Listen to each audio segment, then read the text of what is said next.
Hey friends, welcome back to another episode of Retirement Answers. My name's Jacob Duke. I'm your host as always.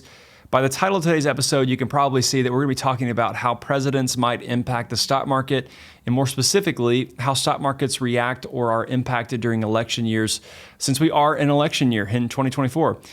So I wanted to walk through this, and I'd rather give more data than I would opinion. And so obviously there are some thoughts and opinions there that all of us have. We all have different biases that lean one way or another regarding who is or isn't the best for stock market returns. But we're going to see here just a second that maybe the data suggests something different. And so I wanted to walk through that with you and just kind of give you hopefully some peace of mind or give you some education as you head into this election year. And hopefully you won't make any drastic changes or big decisions based on who the president is or isn't. So I see this all the time with mistakes. I see people say, well, if this person's the president, I'm not going to invest because only bad things can happen if that's the case. Or if this person's the president, I'm going to invest all my money because they obviously can only do good things because they're in the right political party. So the reality is we have opinions and biases across the board, every single one of us, and that's totally fine. We have the right to have those.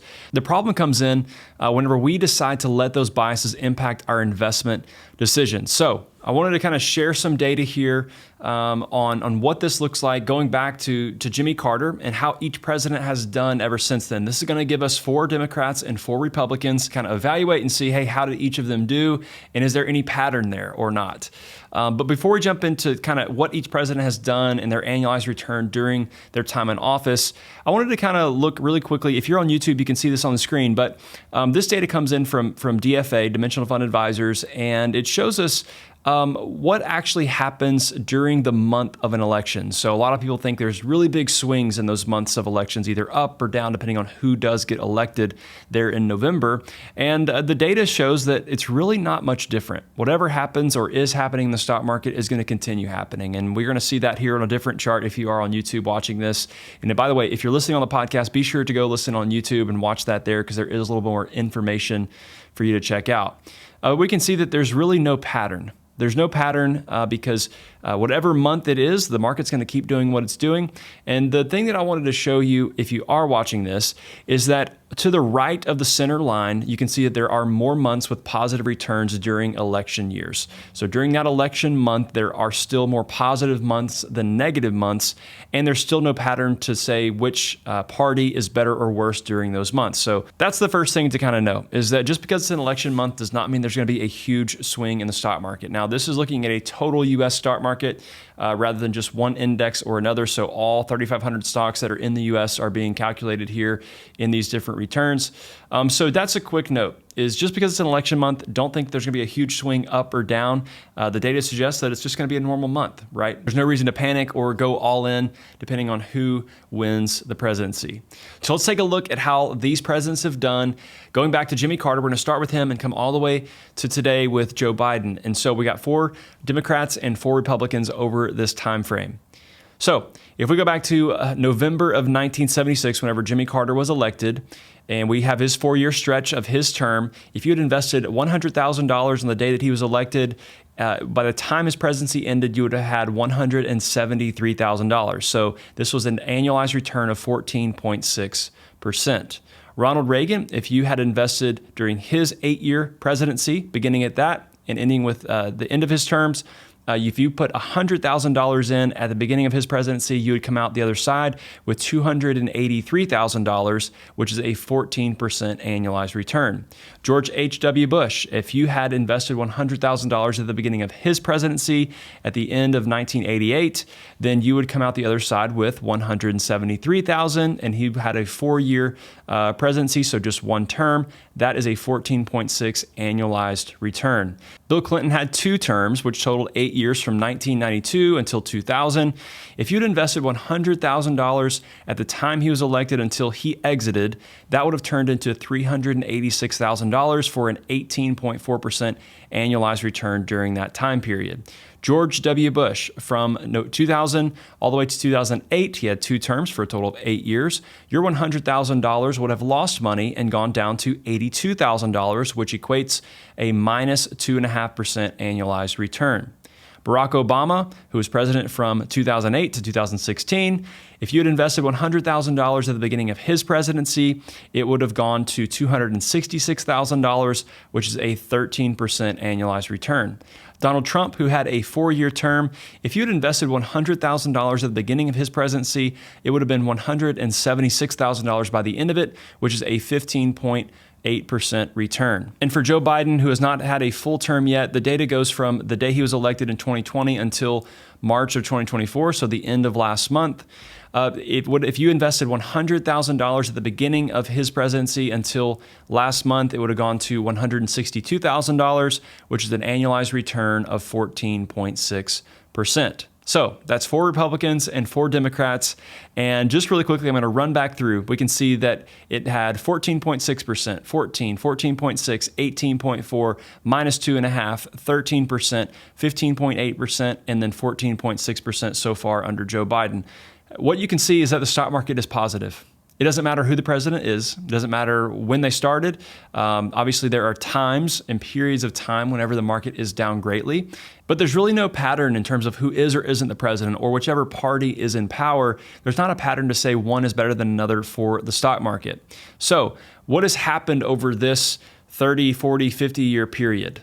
We've had multiple wars. We've had terrorist attacks, 9/11. We've had financial crises. We've had Y2K. We've had COVID. And we've had so many other things that have said this is the end. And even through all of those big events and bad things and terrible things that have happened over that time period, if you'd invested $100,000 in 1976, it would be worth over $15 million today, which is around 11% annualized return during that period.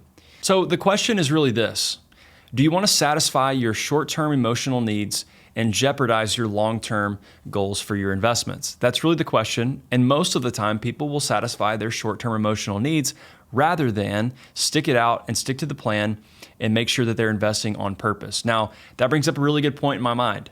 If you don't have a plan, then how are you going to stick to it, right? So number one, you have to have a plan for what you're going to do whenever things do not go well. Right? I would say that going to cash, buying a CD, or sitting in money market for the rest of your life is probably not going to be optimal. If we look at inflation over the last 3 years, we'll say that we probably break even maybe on our cash. Probably we're losing money, right? So investing in cash is not really an investment. It is just a way to make us feel really good about volatility, which means we're not having volatility.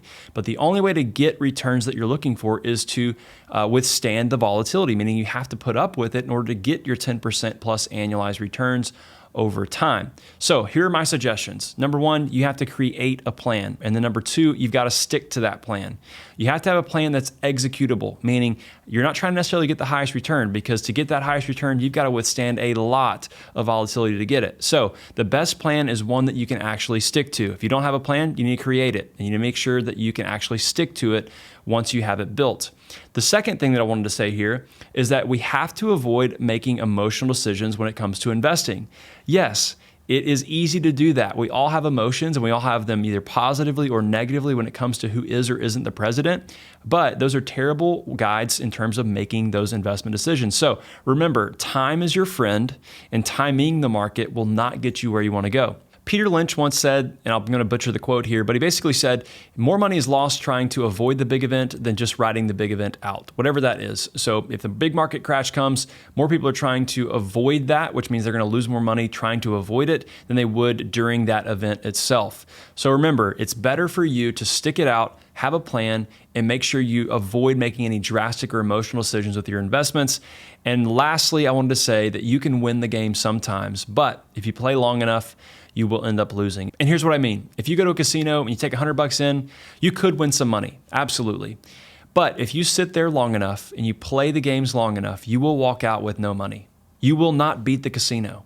So think of the stock market as a casino. Think of it as the thing that will make money one way or another. Because what we're actually doing here that you should remember is that you're not investing in a president or a political party. What you're doing is you're investing in for-profit companies that are trying to make money. And so if we think, regardless of the circumstances, regardless of the administration, regardless of the regulations, do we think that Apple, for example, is going to sell us another iPhone? The answer is probably yes. Do we think that we are going to have to go buy gas at the gas station? Are we going to have to go buy food at the grocery store? Are we going to have to live and stay alive?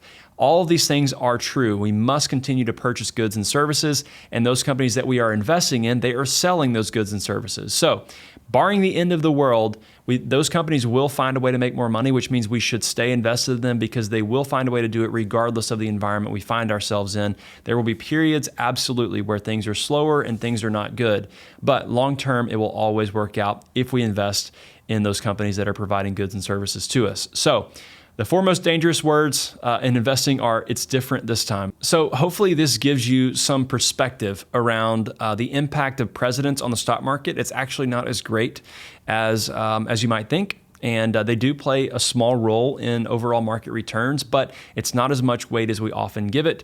So it really doesn't matter, and there's really no discernible pattern here when it comes to who is or isn't in office or which party is in leadership. So I'm going to have links to all the different resources that I'm kind of referring to here in the data down in the description below. Feel free to check those out. Hopefully it's helpful for you. But during this election season, don't panic. Continue on the course you're on. Have a plan, stick to it, and remember to control what you can control. Thanks so much for tuning in. We will see you next week.